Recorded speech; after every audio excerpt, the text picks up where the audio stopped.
Good afternoon. I'm Alejandra Perez for Siouxland Public Media News. Sioux City Council passed a $2 increase on the monthly bus pass on Monday, increasing it from $48 a month to $50. The price of the bus pass has not changed since July 1st, 2010. A public hearing was held to hear any public comments or concerns, but nobody commented. In related news, during the Sioux City School Board meeting last week, the board approved transit bus tickets for students throughout the 2025 to 2026 school year. The bus tickets are for students who do not qualify for free busing and cannot afford to pay for busing. District officials like the program as providing bus tickets to students allows them to attend school consistently. And now more news from Brett Hayworth. An Iowa expert who served as an advisor to the federal vaccine panel that was dismissed by Health Secretary Robert Kennedy said he's concerned about the lack of transparency around the decision. Kennedy abruptly dismissed all 17 sitting members of the Centers for Disease Control's Advisory Committee on Immunization Practices last week. Kennedy said the move was needed to, quote, reestablish public confidence in vaccine science. Stanley Perlman is a microbiologist and immunologist at the University of Iowa. He was not on the panel but has advised the panel. Perlman said the entire board's dismissal was shocking because all the experts had been highly vetted on such topics of whether they have conflicts of interest. Kennedy has unveiled 8 new people to serve on the panel. Perlman said there's been little information about how the new panel was chosen and vetted. Iowa Republican U.S. Senator Chuck Grassley says the deep cuts to Medicaid proposed in the federal reconciliation bill won't affect those who need the program.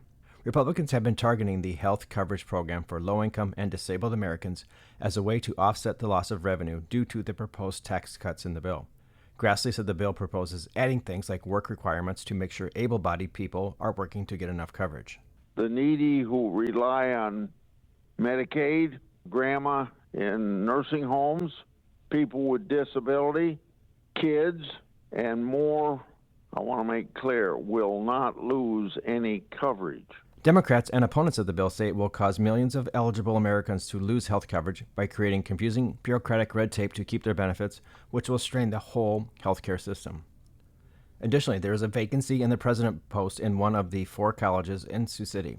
Kendra Erickson served as the president of St. Luke's College, which is a nursing college, for 5 years. Erickson has been named the next president for the Western Dakota Technical College, which is in western South Dakota. Her role there starts on July 1st. In a statement, Erickson said she's excited to join the Western Dakota Technical College and collaborate with its board of trustees, faculty, and more to serve students. In other news, based on reports from what food bank and pantry leaders are experiencing, the new State of Iowa summer food program for kids got off to a rocky start this month. Some food bank and pantry officials say they've seen delays and logistical challenges with obtaining and storing food in the new Healthy Kids Iowa program. The program, designed by Governor Kim Reynolds, provides $40 worth of food per kid to low-income families each month instead of sending them money for food through the previous summer EBT program. Andrea Cook is the executive director of the Johnston Partnership. Cook says they started giving out food through the new program last week, but ran out before everyone was served. It didn't matter whether you were running a very small pantry in rural Iowa or a large pantry here in the metro area. We are all struggling with figuring out how to make this work and make sense. A food bank in eastern Iowa was delayed in getting food out to pantries because they only had a few weeks to get their program up and running. Food bank officials say families don't really get to choose their food, but they hope that there will be more choices later in the summer. For Siouxland Public Media News, I'm Brett Hayworth.